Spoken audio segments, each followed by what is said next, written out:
всех повседневных обывательских проблем и встать на путь активного противостояния. Alors justement, la question de ces sanctions, on voit bien que la France, comme dans l'affaire des sanctions contre l'Iran, obéit à une injonction américaine contre ses propres intérêts. И так, что касается вопроса антироссийских санкций, тут мы видим, что в этом вопросе, также, что касается и санкций против Ирана, Франция вынуждена против своих интересов подчиняться Америке. Ça crée bien évidemment une colère en France. И во Франции, конечно, назревает антиправительственное настроение. Notamment pour les influences très néfastes que ça a sur l'agriculture française. Потому что в том числе это страшным образом влияет на французское сельское хозяйство. Et les Français ont bien conscience que les injonctions souvent venant de l'Union européenne sont des injonctions américaines, ce qui me permet de faire remarquer, au cas où vous ne le sauriez pas, que l'Union européenne n'est pas une union des peuples européens pour une Europe puissance. C'est un cheval de Troie américain pour empêcher, un, que l'Europe soit une puissance, deux, à l'Europe de se rapprocher de la Russie. Et là, ce rapprochement euro-russe deviendrait réellement la grande puissance mondiale. Donc l'Union européenne, c'est pour empêcher l'Europe, en réalité, d'exister et d'aller vers son destin pro-russe. Французы на самом деле прекрасно понимают, что директивы, которые исходят от Европейского Союза, это директивы, которые исходят на самом деле от Соединенных Штатов. И Европейский Союз это не что иное, как троянский конь, который заставляет европейский народ быть не объединенным, не единым и подчиняться интересам Америки. Европейский Союз это союз не европейского народа, а союз, который подчиняется Соединенным Штатам и не дает возможности странам Евросоюза сближаться с Россией и действовать в рамках своих интересов, а не интересов Америки. D'autre part, sur les sanctions, beaucoup de gens sont en train de comprendre que les sanctions contre la Russie sont en fait des sanctions contre l'Europe et contre nous. La réaction russe à ces sanctions fait que finalement c'est presque une chance pour la Russie, ces sanctions. Ça les oblige à développer des secteurs qu'ils avaient un peu laissés en friche. Et donc en fait les victimes de ces sanctions anti-russes sont plutôt les pays européens et notamment la France. C'est peut-être pour ça que ça va finir par bouger, puisqu'effectivement, il est très difficile aujourd'hui de vendre ces sanctions au peuple français, et même les élites se rendent compte que ces sanctions sont en train de se retourner contre les sanctionneurs. И нужно сказать, что это санкции не против России, и все теперь прекрасно понимают, что это санкции против Европы.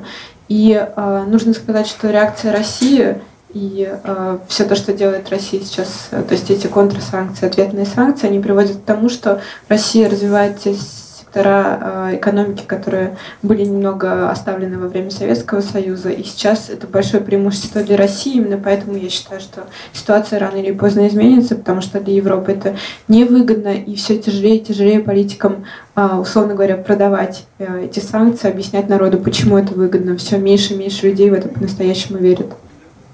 Et en fait, ces sanctions augmentent la conscience en France que la France n'est plus maîtresse d'elle-même et que la France subit par ses dirigeants un pouvoir d'occupation étranger. On est vraiment en France en ce moment dans une période pré-insurrectionnelle. Vous pouvez le voir, rien ne marche en ce moment en France. Il y a des grèves partout, une colère généralisée, des paysans, des services publics.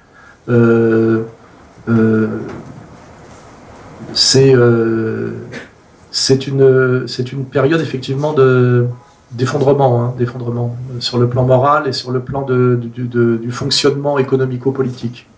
Но вы знаете, эти санкции еще и позволяют французам, Франции понять, что больше Франция себе не принадлежит. И вы сейчас видите, что во Франции происходит массовое недовольство, забастовки. Во Франции больше ничего не работает, потому что рабочие выходят на улицу, они не хотят работать. И поэтому мы сейчас находимся на грани того периода обвала, о котором я говорил. Petite anecdote, les médias français nous présentent Vladimir Poutine comme un dictateur, alors qu'il a pratiquement 80% de satisfaction dans ses sondages. Et on nous présente, nous, le président François Hollande, comme le représentant de la démocratie, comme dont les Français seraient les inventeurs, alors qu'il est à moins de 12% de satisfaction dans les sondages. А самое смешное, что наши СМИ сейчас представляют Путина как большого диктатора, при том, что всем известно, что его поддерживает более 80% населения, в то время как Олланд, великий демократ, потому что французам очень важно говорить о том, что они живут в демократии, потому что они считают, что они придумали ее, он пользуется только 12% популярности и поддержки народа. Dernière petite remarque, pour pas que j'oublie, ma longue étude de l'histoire politique m'a poussé à une conclusion assez paradoxale, c'est que la démocratie amène toujours la dictature du pouvoir bancaire et de l'argent et la souffrance du peuple, et que les périodes où les peuples voient une élévation de leur qualité de vie sont souvent dues à ce qu'on appelle des despotes éclairés. Donc vous pouvez le vérifier, et finalement que Poutine ne soit pas si démocrate que ça est peut-être votre chance. И на самом деле последняя ремарка, которую я не хотела бы упустить, мое пристальное изучение истории, пристальное изучение развития политики говорят о том, что на самом деле жертвы так называемой демократии это прежде всего на самом деле зависимость от банковской системы, от гегемонии экономики, в то время как по-настоящему большое развитие происходит у народа тогда, когда он управляется так называемыми просвещенными деспотами, поэтому если говорить о том, что Путин не такой уж и демократ, может быть, это большое ваше счастье.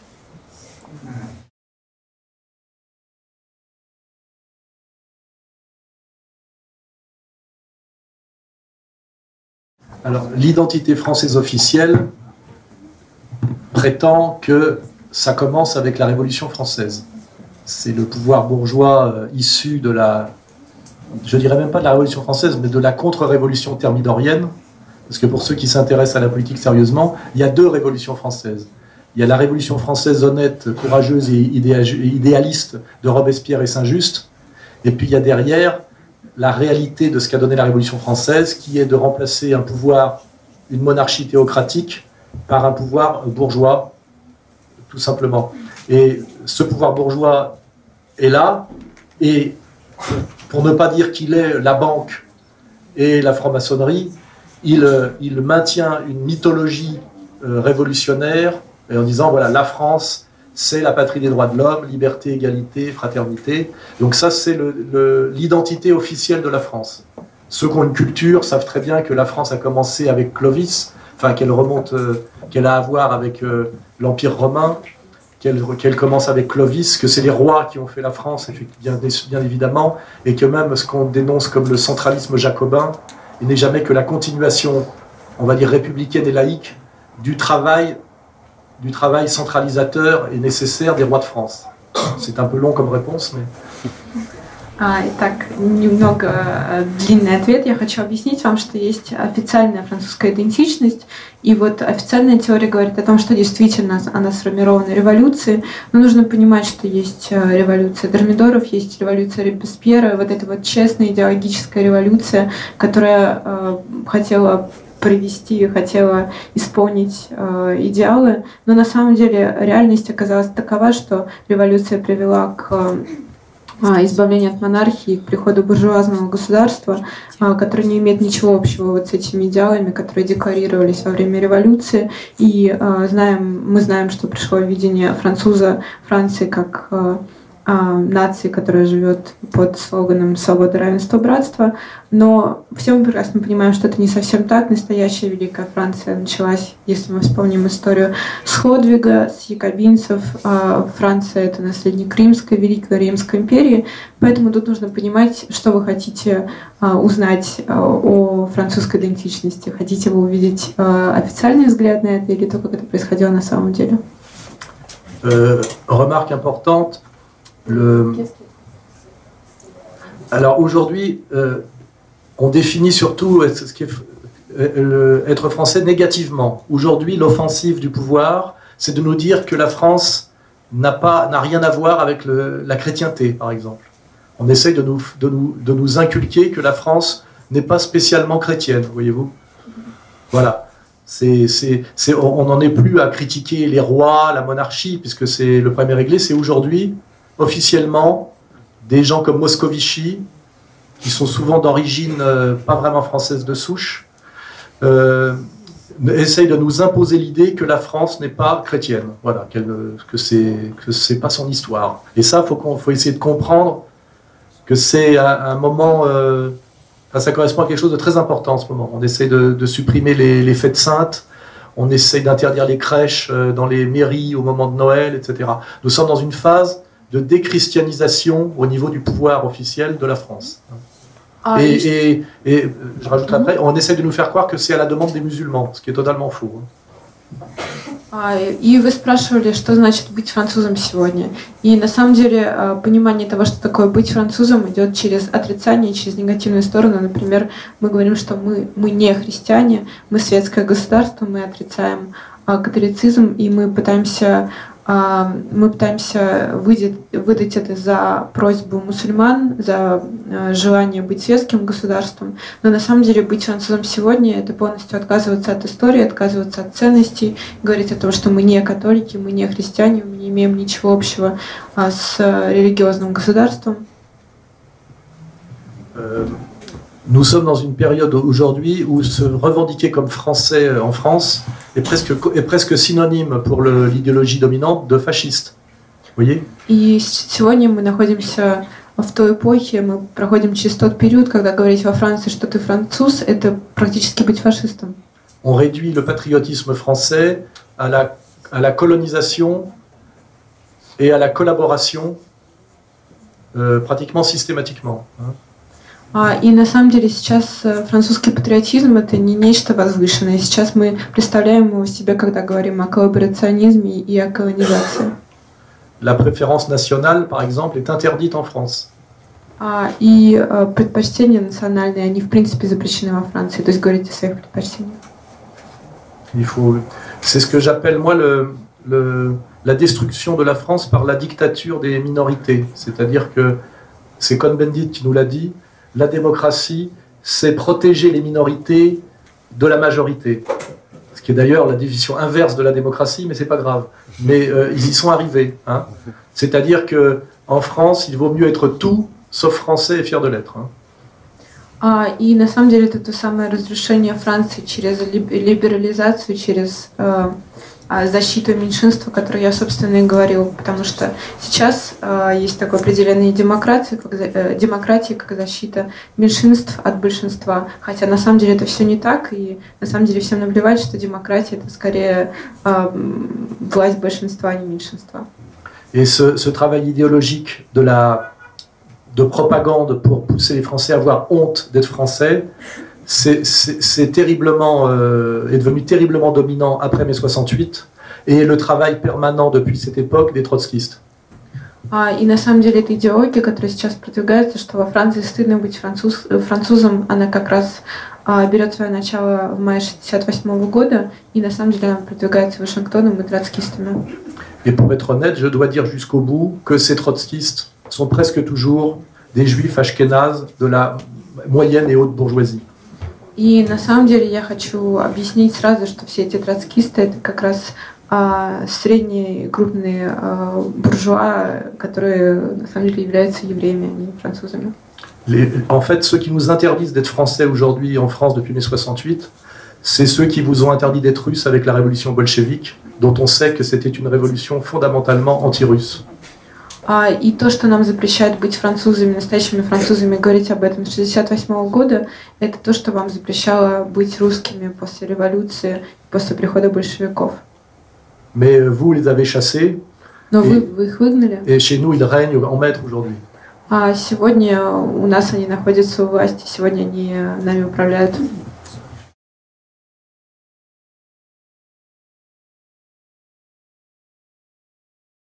Alors ça va m'obliger à une réponse un peu indirecte, à savoir que le pouvoir abusif en France, pour se maintenir, pratique le système du diviser pour régner et la stratégie du chaos. C'est-à-dire que pour ne pas renoncer au pouvoir, ils sont prêts à accélérer la destruction encore de la France et à l'aggraver. On le sait notamment par l'histoire des migrants, où on organise en ce moment, dans une période de chaos social, la venue de migrants, souvent mâles, issus des pays du Sud, afin de transformer, je dirais, une colère sociale en France contre les dirigeants d'en haut, en colère ethnique horizontale entre pauvres blancs français contre pauvres migrants manipulés toujours par Soros, puisque ces gens-là ne viennent pas par hasard. Donc la stratégie du pouvoir et la stratégie du pourrissement. Ils n'ont aucune proposition à faire, ils savent qu'ils sont illégitimes, mais en fait, pour se maintenir, ils créent du chaos et du désordre, ce qui leur permet de transformer la démocratie française en État policier, chaque jour un peu plus. Aujourd'hui, nous avons l'état d'urgence, nous avons la loi renseignement, qui sont des choses essentiellement persécutées pour persécuter les gens comme moi. Ça n'empêche pas les terroristes islamiques de courir, ça n'empêche pas les violences sociales des antifascistes fascistes, ça persécute uniquement les résistants patriotes comme moi. Я начну издалека свой ответ.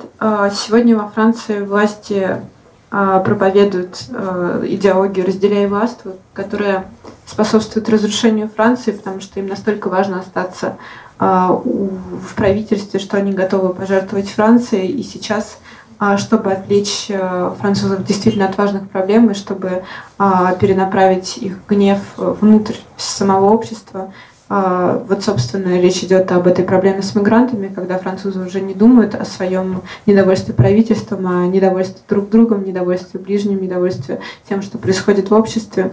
И нужно понимать, что все эти законы, которые тоже не способствуют укреплению Франции, способствуют ее распаду, военное положение, законы, которые продвигают возможность затыкать действительно настоящих либералов, которые говорят правду, которые пытаются обратить внимание на настоящие проблемы, которые происходят в обществе, а не на те мнимые, которые пытаются создать государство, чтобы расфокусировать на самом деле на все население и направить их видение проблем в другое русло, в неправильное русло. Pour maintenant parler du Front National, il est évident que le seul parti qui présente une alternative un peu raisonnable à tout ce dont je vous ai parlé est le Front National, qui est qualifié de parti d'extrême droite en France, alors que sur l'échiquier politique russe aujourd'hui, il serait considéré comme de centre-gauche. Première remarque. Во-первых, что касается Национального фронта, кажется, что они единственные, кто может предложить более-менее адекватную альтернативу, и при том, что во Франции их видят как крайне правых, нужно понимать, что в России они скорее будут центристами. Malheureusement, le système qui ne peut pas empêcher la montée inéluctable du Front National vers le pouvoir. Но на самом деле нужно сразу объяснить, что система никогда не позволит Национальному фронту прийти к власти. Essaye d'en prendre le contrôle de l'intérieur et de le transformer afin que si jamais il arrive au pouvoir, il finisse par être exactement comme les autres. Потому что на самом деле именно Национальный фронт пытается как-то заняться внутренней политикой и политикой сделать так, чтобы она действительно была внутренней. Если они действительно придут к власти, на самом деле возможно, что они в итоге станут такими же, как все остальные правители предыдущие, потому что они подчинятся.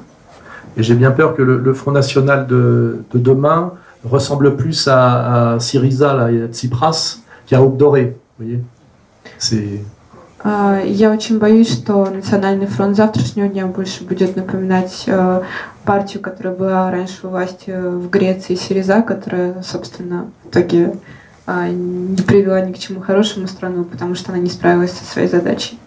Et le marqueur de la soumission d'un parti politique ou d'un personnage politique en France au système de domination mondialiste, c'est la soumission au CRIF, ce dont je vous ai parlé au début. Et malheureusement, Marine Le Pen, aujourd'hui, donne beaucoup de signes de soumission et d'allégeance au CRIF.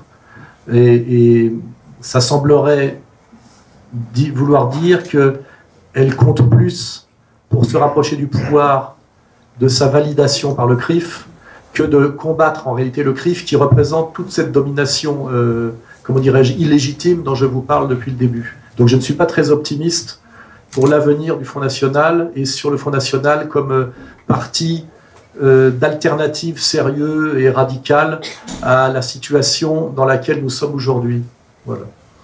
И, честно говоря, я не считаю поэтому, что Национальный фронт является серьезной альтернативой тому, что сейчас происходит, потому что я боюсь, что даже та самая Марин Ле Пен, она борется для того, чтобы просто бороться, для того, чтобы противопоставить себя, но когда она доберется до власти, то, возможно, она также будет сломлена, также будет подчинена, потому что она она не хочет решить, возможно, проблемы, а она просто хочет поставить эту галочку, прийти к власти, и дальше, возможно, она также не сможет справиться со своими задачами, поэтому нельзя сказать, что я оптимистично настроена, и считаю, что Национальный фронт что-то сможет действительно изменить во Франции. Ceci dit, si on est démocrate et qu'on croit à la possibilité du changement par les urnes, le seul vote cohérent à l'élection présidentielle est quand même le vote Front National, car c'est le moins pire. Voilà. Mais il ne faut pas surinvestir d'espoir ce geste qui serait plutôt un geste de défiance envers le système, mais j'ai peur que ça ne soit plutôt un geste symbolique que quelque chose qui va conduire à un réel changement. Donc je pense que si on vote, s'il est normal de voter Front National, ceci dit, Marine Le Pen ne peut absolument pas gagner les présidentielles. C'est à mon avis impossible.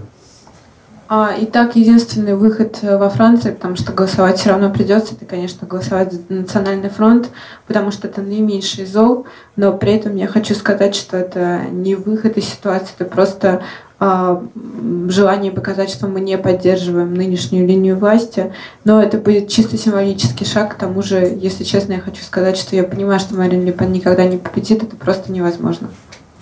En réalité, le rêve de Marine Le Pen, c'est d'être au deuxième tour, comme l'a été son père à une époque, et je pense que même ça, ce n'est pas acquis, et c'est même beaucoup moins acquis aujourd'hui que ça l'était hier. Je pense que Marine Le Pen est plutôt en ce moment sur une pente descendante en France, au niveau politique. Et le piège qui lui est tendu, c'est effectivement de ne finalement pas être au deuxième tour, ce qui pour elle serait, ce qui aurait une conséquence, à mon avis, dramatique sur l'avenir du Front National. En fait, mon analyse à moi, c'est que Marine Le Pen, c'est la fin du Front National. En fait, le Front National risque de changer de nom, de changer d'équipe dirigeante et d'être vidé de sa substance au moment des présidentielles. Justement sur l'échec de Marine Le Pen à la présidentielle, qui lui vaudra d'être putschée de l'intérieur, d'être chassée.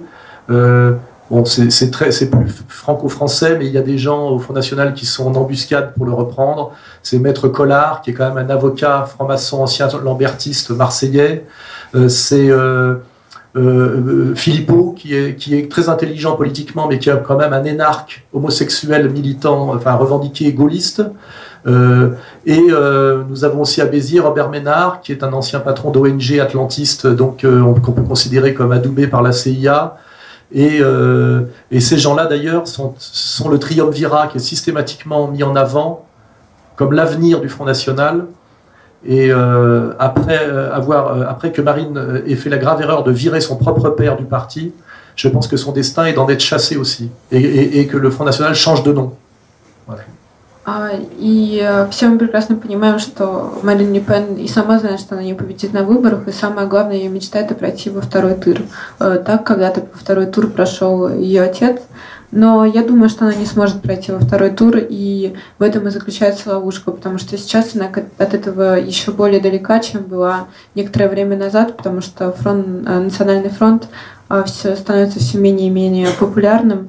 И я думаю, что Марин Ле Пен — это конец Национального фронта. После нее он сменит название, сменит свою верхушку, потому что в Национальном фронте есть люди, которые хотели бы сместить Марин Ле Пен, как когда-то она выгнала своего отца. Это была большая ее ошибка, и теперь ее судьба быть изгнанной из этой партии, потому что в Национальном фронте есть три движущие силы, которые претендуют на место Марин Ле Пен. Один из них — это франк-масон, другой — гомосексуалист, а третий — немного адвентист, и все они претендуют на ее место. De toute façon, le système en France a les moyens assez facilement de faire éclater le Front National en jouant sur des antagonismes internes. Ils savent très bien le faire, et je pense qu'ils le feront le moment venu. Et à telle preuve qu'aujourd'hui, il y a un débat au Front National assez violent pour changer la ligne politique du front quant à la sortie de l'Union européenne et le retour au franc. C'est-à-dire que leur cheval de bataille était sortie de l'Union européenne et retour au franc.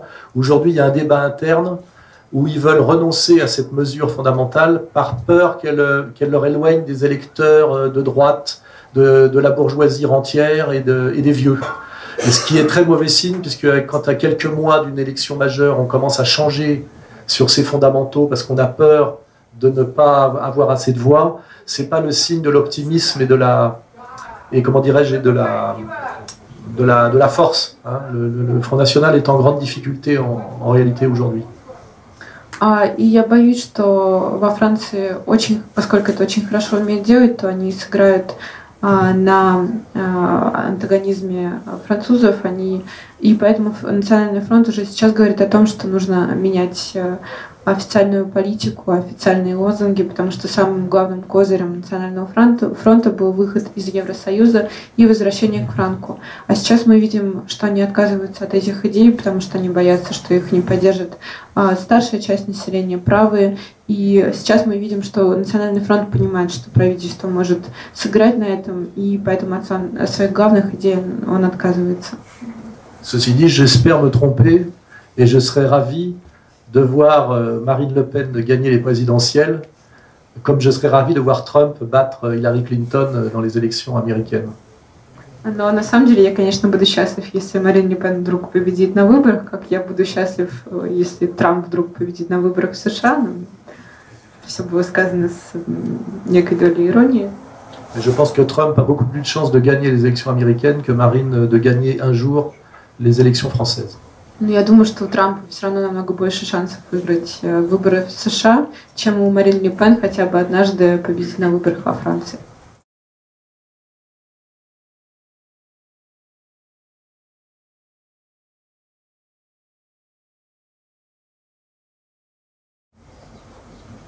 Oui, alors c'est un sujet très compliqué parce que ça demanderait une conférence entière sur la façon notamment dont les trotskistes après mai 68, qui souvent d'ailleurs, je le dis, étaient de la bourgeoisie juive ashkénaze, se sont servis des immigrés issus de notre ancien empire colonial pour déstabiliser l'identité française. C'est-à-dire qu'ils ont d'abord nié que les Français de souche existaient, fait l'apologie systématiquement des immigrés d'origine africaine et maghrébine, jusqu'à la deuxième intifada.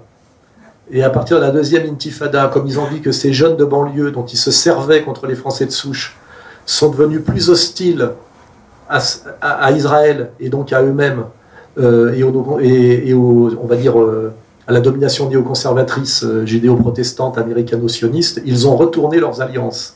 Et c'est pour ça qu'aujourd'hui, le même Finkielkraut, qui était parrain des SOS Racisme dans les années 70, réhabilite Maurice Barrès et ne parle plus que de sauver la France de souche, voyez. Mais pour que les Russes comprennent ce retournement pervers, il faut que vous vous rappeliez que jusqu'à la question des réfugiés, il était admis que la révolution russe était le fait, en gros, du génie juif des bolcheviks. Et puis le jour où, pour des raisons de changement de politique par rapport à Israël et aux Palestiniens, les juifs russes de l'intelligentsia n'ont plus trouvé vraiment d'intérêt à être à ce point pro-soviétique, ils ont commencé à promouvoir la question du goulag, et ils ont commencé à dire que finalement le bolchevisme, la révolution soviétique était un totalitarisme abject, mais que ce totalitarisme abject et sanguinaire était consubstantiel à l'âme slave. Hein. Il y a eu exactement le même retournement. Et là, le problème dont tu parles, c'est que tu es pris dans une manipulation qui nous dépasse tous les deux. C'est-à-dire que, si je veux simplifier, de 1969 à la deuxième intifada, on t'a utilisé contre moi pour contester que la France était un pays d'origine chrétienne, de race blanche et de culture, on va dire, helléno-chrétienne, gallo-romaine. C'est la phrase de De Gaulle, hein, que je ne vais pas citer. Et puis, du moment où tu n'as plus servi de tirailleurs sénégalais dans la destruction internationaliste et mondialiste de la France, on s'est mis à te montrer du doigt comme illégitime, pas de souche, dangereux musulman, et les gens qui se sont mis à te montrer du doigt sont les mêmes qui t'avaient dit que tu étais une chance pour la France et que ton problème en France, c'était le racisme congénital du méchant blanc que je suis. Voilà. Voilà la situation objective que je pense que tu as très bien compris. Voilà. Donc nous sommes tous les deux victimes d'une manipulation perverse qui nous demande beaucoup de travail d'intelligence pour ne pas tomber dedans. Hein. Voilà. Et là, je rejoins, qu'est-ce que c'est qu'un Français de souche? Ce n'est peut-être pas toi, mais c'est encore moins Monsieur Finkielkraut. Et de toute façon, la France est un pays qui a ce génie, qui est aussi le génie russe, c'est qu'on peut devenir un parfait Français en quelques décennies, si on le veut. Hein. La France a, comme la Russie qui est un empire, cette qualité, c'est que on peut devenir. Ce n'est pas un pays comme l'Allemagne volkisch. Hein. C'est un pays effectivement où les meilleurs Français ont pu être d'origine italienne, polonaise, espagnole. Voilà. Donc, mais aujourd'hui, tu es malheureusement victime de la question, je dirais, israélo-palestinienne en quelque sorte. Hein. Tu fais partie des dégâts collatéraux de la question israélo-palestinienne. En tout cas, moi, je me identifie et représente comme français. Et voilà, c'est juste que c'est un terme qui touche toute la population, on va dire, entre guillemets, d'origine, surtout maghrébine, on va pas se le cacher. Et ces forces-là, de nos jours, dans un moment critique comme le moment critique actuel en France, c'est des forces sur lesquelles on ne peut pas économiser de personnes là-dessus. Voilà, c'est ce que je souhaitais le dire. En tout cas, bienvenue en Russie. Merci. Merci. Ça traduire, ça peut être facile. Hein. C'est très français comme question. Hein.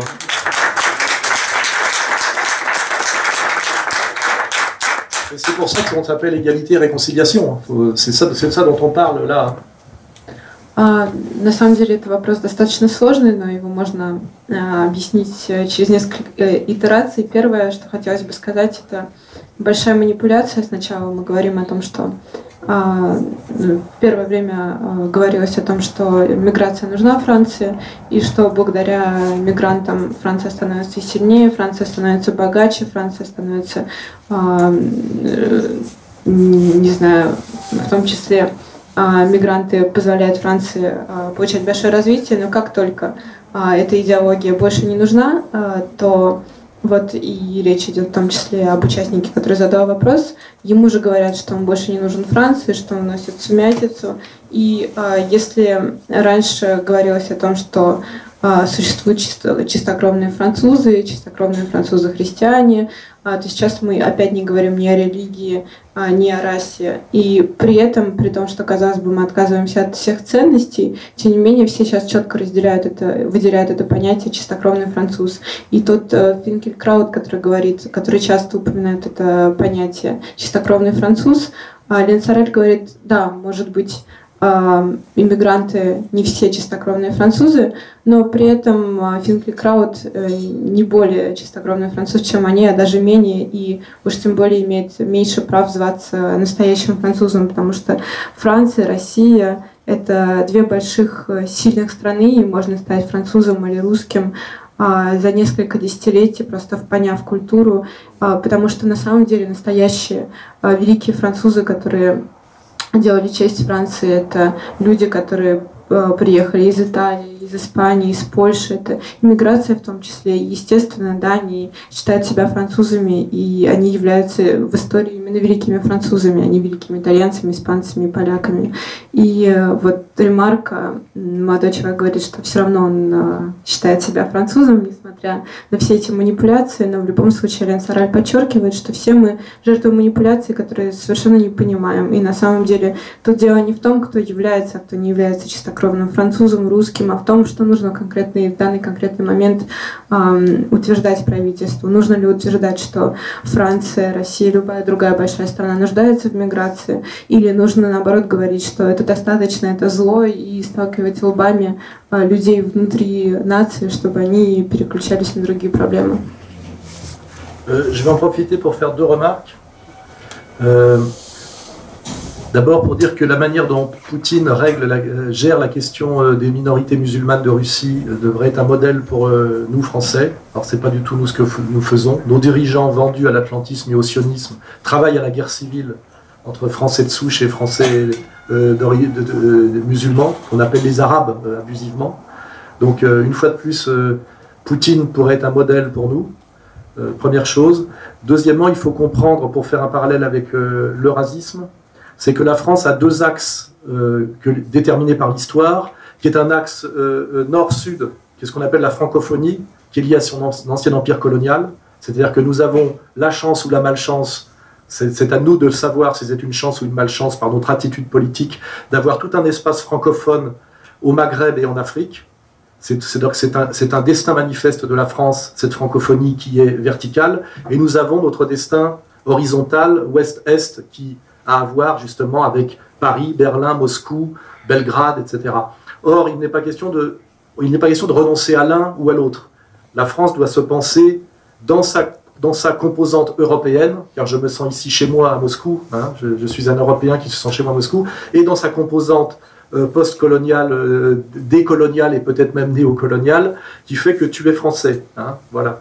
Et malheureusement aujourd'hui, pourquoi cette double articulation ne fonctionne pas, ni dans un sens ni dans l'autre? Car nous sommes victimes de la domination atlanto-sioniste sur la France. Sinon, nous redéploierions de manière intelligente au Maghreb et en Afrique, en redéployant la francophonie, non seulement culturelle, mais économique, car nous avons des jeunes élites maghrébines en banlieue qui vivent du RSA, et qui sont des binationaux avec deux cultures que nous pourrions redéployer dans un espace francophone économique, ce que nous ne faisons pas. Et nous avons aussi tout un espace naturel économique et culturel à l'Est, enfin, notamment le monde russe, qui nous est interdit aussi. Hein. Voilà, il faut bien comprendre que la France est en train de disparaître et de rétrécir, car ces deux poumons pour exister au-delà d'elles-mêmes, qui sont l'axe nord-sud, Afrique saharienne et subsaharienne, et son axe est, nous sont interdits par la domination écrasante que nous subissons, qui nous soumet aux intérêts américains, anglo-américains et anglo-américano-israéliens. Voilà. Donc une fois de plus, ça me permet de raccorder tout ça. Et je pense que nous devrions, comme il y a une pensée eurasiste chez vous, où effectivement le blocage qui s'opère à l'ouest contre vous rend nécessaire effectivement un déploiement vers l'Est, et que d'un seul coup vous découvrez qu'un partenaire chinois peut être beaucoup plus intéressant pour vous que ce partenaire européen qui se refuse à vous. Nous devons développer en France cet équivalent de la pensée eurasiste chez vous, qui est de bien comprendre cette double axe naturel potentiel et nécessaire de déploiement de la France, qui est cet axe sud et cet axe est. Voilà. Malheureusement, il n'y a pas d'équivalent de M. Douguin en France, sinon moins un peu, mais autant Douguin est écouté dans son pays. Si Douguin disait l'équivalent en France, il serait pourchassé, poursuivi et persécuté par le pouvoir français, l'intelligentsia française et la gauche française. Voilà. Итак, я хотела бы сделать две ремарки. Первое – это прежде всего то, что Владимир Путин может служить для нас примером, что касается тем, как он справляется с появлением мусульманских меньшинств в России, и то, как он справляется с миграцией, потому что у нас этот вопрос далеко не решен, и мы называем это меньшинство арабским меньшинством. И второй момент, что касается миграции, можно говорить о двух осях. Первая ось – это север-юг, или вертикальная ось, это та миграция, которая пришла к нам из Магриба, Африки. И в том числе нужно понимать, что эта миграция часто представляет собой интеллигенцию, которая проживает на окраинах Парижа. И они очень богаты, потому что они овладели уже французской культурой или овладевают, и при этом они носители своей собственной культуры, что почему-то является стыдным. И при этом есть вот та самая горизонтальная ось, это эмиграция, не франкофонная эмиграция из Белграда, России, Польши, в том числе, то есть из Западной Европы, она не франкофонная, и при этом с ней тоже можно сотрудничать, с ней тоже можно взаимодействовать. Надо понимать, что это совершенно две разных миграции, и при этом есть совершенно два разных пути взаимодействия. То есть первая миграция – это франкофоны, вторая – это не франкофоны, и при этом нужно уметь с ними управляться, как происходит, например, в России с их евразийским пониманием геополитики, когда русские сейчас предпочитают, предположим, китайцев и азиатов, которые протягивают им руку, готовы с ними сотрудничать, европейцам, которые, может быть, ближе к ним, но не готовы сотрудничать. Я считаю, что французам надо также взять на вооружение эту политику, взаимодействовать и уметь взаимодействовать сразу с двумя осями, которые есть в распоряжении Франции. Знать, как это делать. К сожалению, у французов нет своего Дугина, потому что в России Дугина слушают, и, может быть, поэтому так легко получается управляться с миграцией, понимать, зачем она нужна и как взаимодействовать с мигрантами, каковы, собственно, корни, каковы причины и каковы возможные пути развития.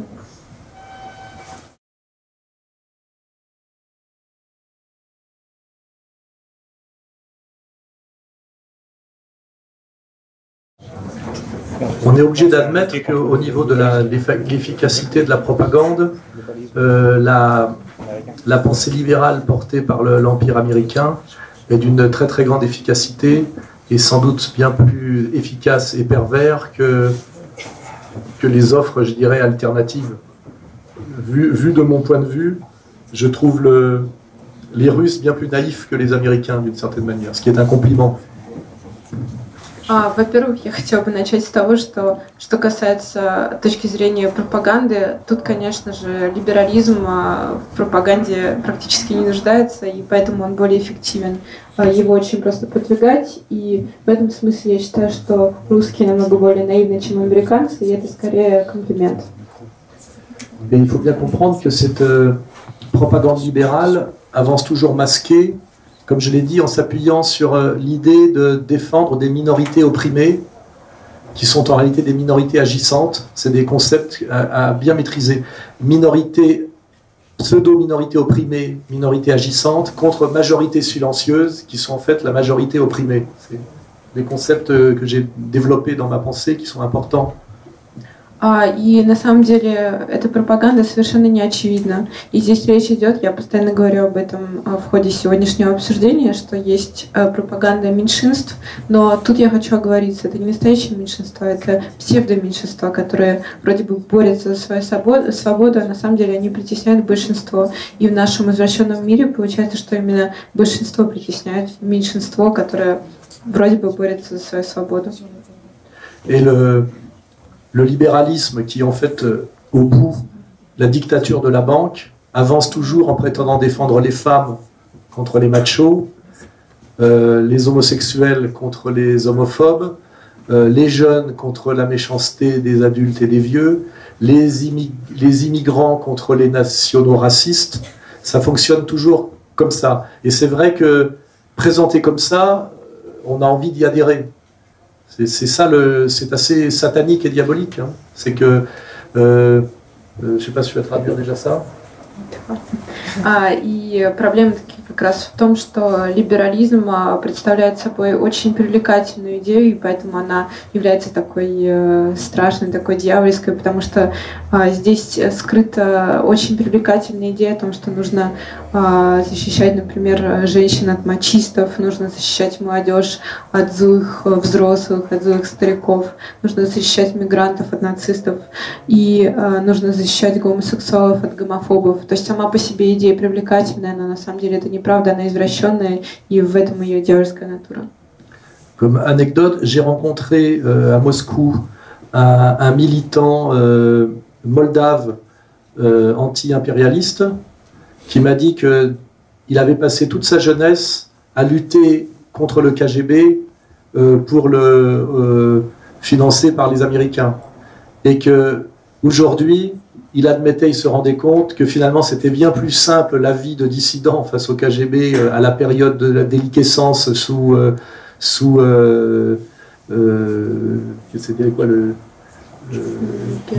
sous Brejnev, que d'affronter aujourd'hui la perversité du système de domination américain libéral. И маленькая история, я как-то встретился с молдаванином, который всю жизнь боролся против КГБ, он был антиимпериалистом и говорил о том, что он представлял себе это как сложную борьбу, как определенный вызов, а оказалось, что жизнь диссидента и его борьба с КГБ, на самом деле, это было ничто по сравнению с этой скрытой борьбой против доминирования США. Et pour répondre comment lutter, moi la solution que je propose, c'est de toujours coupler la droite des valeurs et la gauche du travail, c'est-à-dire avoir une éducation dans le respect des traditions. Les traditions ont un sens, et ne jamais perdre de vue la question sociale. Parce que toute la pensée libertaire, en fait, s'oppose aux valeurs traditionnelles et nous font perdre de vue la question sociale par les questions de sexe, les questions d'identité, etc. Donc moi, c'est mon combat, effectivement, est celui-là, c'est que face à l'idéologie libérale libertaire, qui est composite, c'est le libertaire au service de libéral, nous devons proposer la contre-alliance croisée de ce que j'appelle la gauche du travail et la droite des valeurs, hein, c'est-à-dire et la question sociale et la tradition. Et tout le système nous empêche d'accoupler ces deux choses-là en nous faisant croire que c'est inconciliable, alors qu'en réalité, les choses ne peuvent marcher que si on articule ces deux choses-là. Et je pense que ça aussi, cette articulation de la droite des valeurs et de la gauche du travail, de la gauche sociale et de la droite traditionnelle, a peut-être à voir avec le renouveau de la Russie actuelle, le succès de la Russie actuelle qui, à mon avis, a réussi, après des tas d'époques troublées, hein, la révolution, la chute de la révolution, Gorbatchev, Eltsine, etc., a réussi à rétablir cet équilibre entre tradition et modernité, entre social et ordre et hiérarchie. Hein, voilà. C'est peut-être que la réponse à ça, c'est peut-être la Russie actuelle me semble une assez bonne réponse à ça. C'est-à-dire la Russie me semble une assez bonne alternative à l'Amérique. Voilà. Итак, отвечать на вопрос, как убить себе либерала, я хочу сказать, что на самом деле я уже рассказала вам секрет этого непростого пути к идеалам. Во-первых, это четкое понимание, осознание необходимости баланса между ценностями правых и социальной стороной левых. И, казалось бы, пропаганда США говорит о том, что это невозможно, что этот баланс, это сочетание несочетаемого, но на самом деле это не так. Нужно найти баланс в образовании, в ценности и при этом в четком понимании, осознании социальных проблем. То есть баланс правых и левых, который на первый взгляд кажется невозможным, но на самом деле является единственным возможным выходом. И поэтому мне кажется, что на этот вопрос ответ это Россия, потому что Россия сегодня это вполне удачное сочетание ценностей правых и социальной стороны левых. Я думаю, что в России сегодня это альтернатива Америке.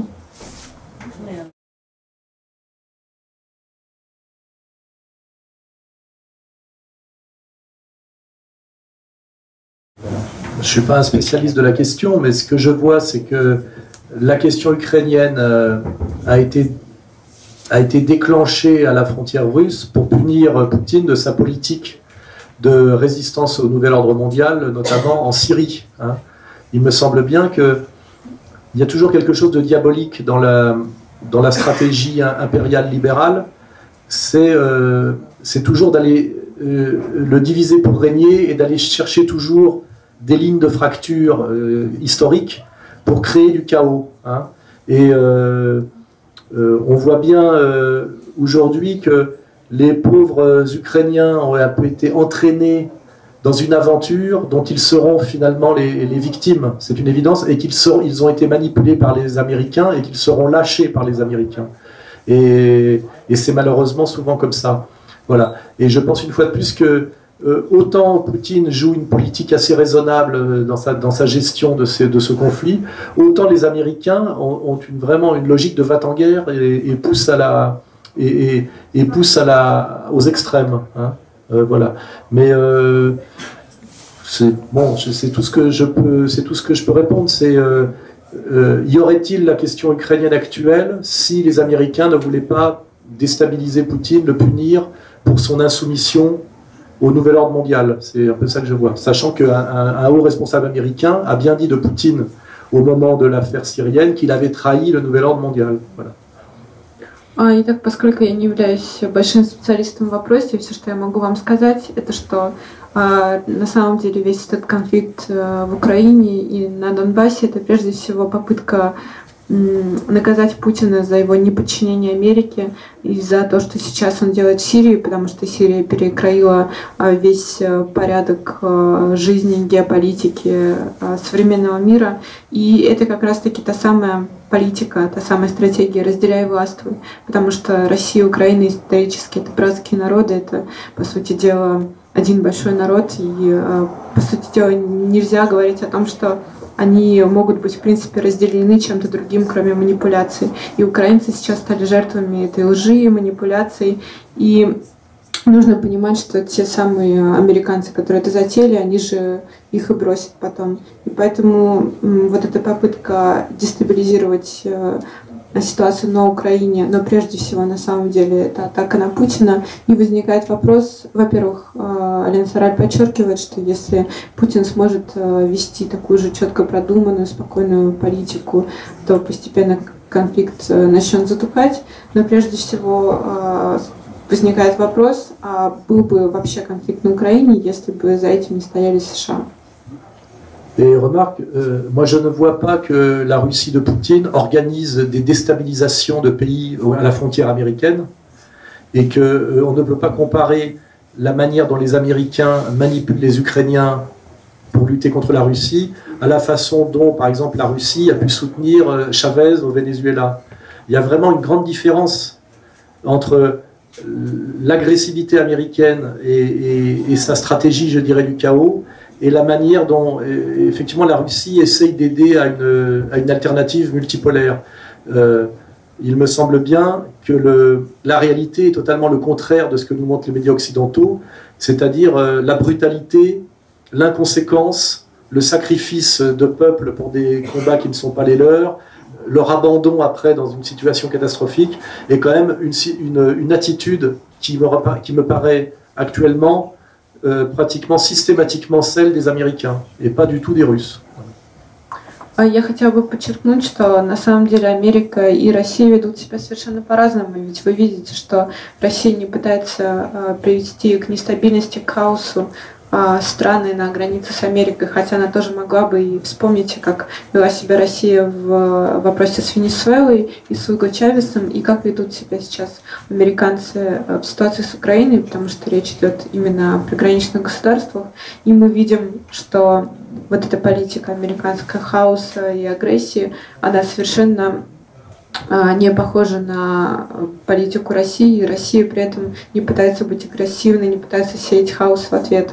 И нужно понимать, что те жертвы, которые приносит сейчас украинский народ, на самом деле речь идет о сражении, которое совершенно не их, которое им навязано, и поэтому, конечно, они в этом проигрывают. Но самое страшное, что они каждый день умирают, каждый день несут жертвы за то, во что они на самом деле не верят, и то, что на самом деле с ними не должно было происходить, то, что не является их задумкой.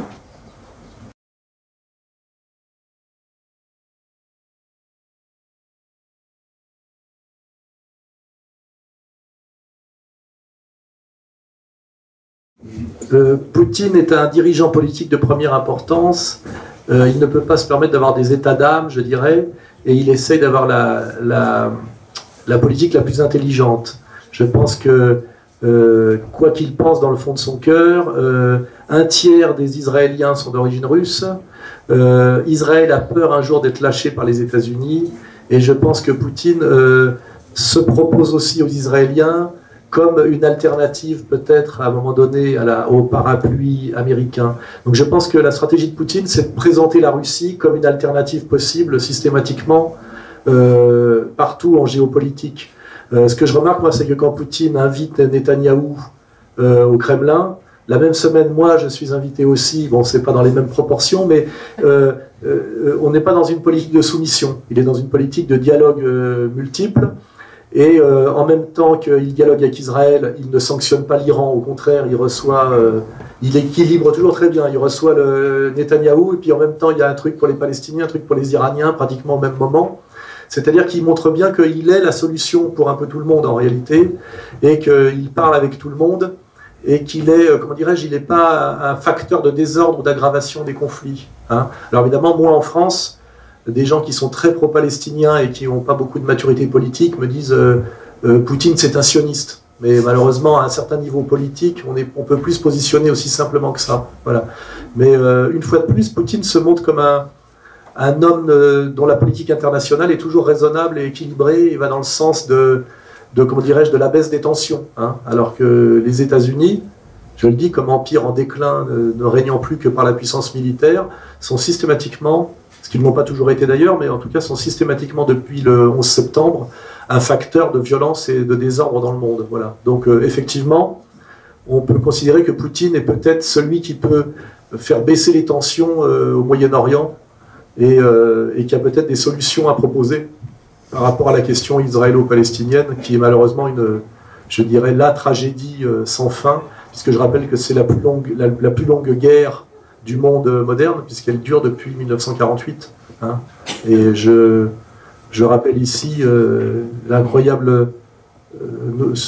pensons à l'incroyable souffrance du peuple palestinien et à l'incroyable mensonge qui existe en France sur cette question, où aujourd'hui on criminalise l'antisionisme en France, on criminalise le non-soutien à la Palestine, et on interdit même par des procès BDS, hein, c'est-à-dire le boycott des produits israéliens produits en Cisjordanie occupée. Hein. Voilà, donc je ne confonds pas la manière dont Poutine discute avec Israël avec la manière dont la France se soumet honteusement sur le dos des Palestiniens à Israël. Voilà. Я хочу сразу говорить, что это очень тонкий вопрос и вопрос первой важности.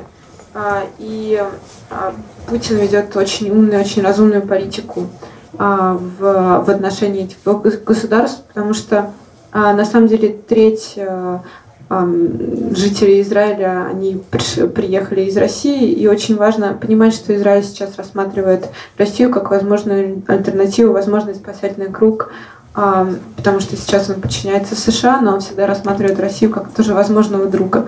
Но здесь речь не идет о подчинении, либо России Израилю, либо Израиля России, а о партнерском диалоге. И важно понимать, что никто не пытается кого-то подавить. И при этом вот вчера Путин встречает Нетаньяху, сегодня он встречает представителей Палестины, он также принял меня, хотя, конечно, может быть, уровень не совсем тот, но тем не менее Путин, важно это понимать, пытается говорить со всеми на равных, и он всегда предпочитает путь диалога. Он выстраивает очень мудрую политику, и он пытается привести к снижению напряжения. И тут мы опять видим этот конфликт, если США пытаются породить агрессию, пытаются привести к нагнетанию конфликтов, то Путин, наоборот, пытается решить все вопросы и пытается показать, что да, поскольку он принимает все стороны, то на самом деле нет нерешаемых вопросов, нет сторон, которые никогда не примирятся, а на самом деле речь идет об очень большой трагедии, потому что ближневосточный вопрос, он тянется с 1948 года, и это самый длительный конфликт нынешнего времени, и кажется, что его невозможно решить, но действительно за Путиным в этом смысле возможно решение вопроса, потому что во Франции, например, все склоняются к позиции Палестины, и поэтому очень часто, когда Путин принимает у себя Нетаньяху, они говорят о том, что Путин является сионистом. И во Франции, как вы, возможно, знаете, бойкотируют продукты.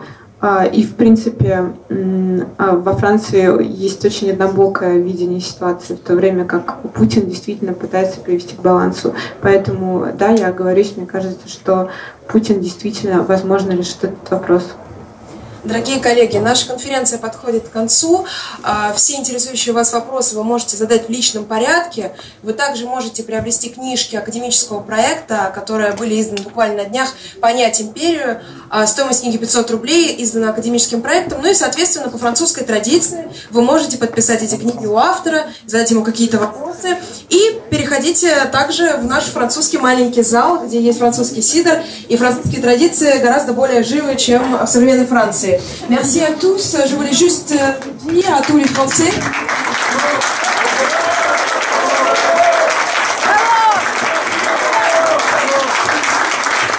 Pour conclure, je voulais dire que le vrai danger pour la paix mondiale de demain s'appelle Hillary Clinton.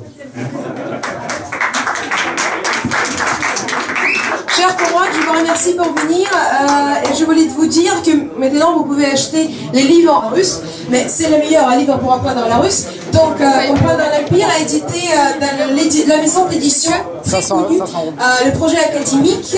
Le prix de livre, c'est 100 roubles. Vous pouvez l'acheter ici et faire la dédicace avec Alain Sorel. Et les questions que vous n'avez pas eu la chance de poser, vous pouvez les poser maintenant. Merci beaucoup à vous.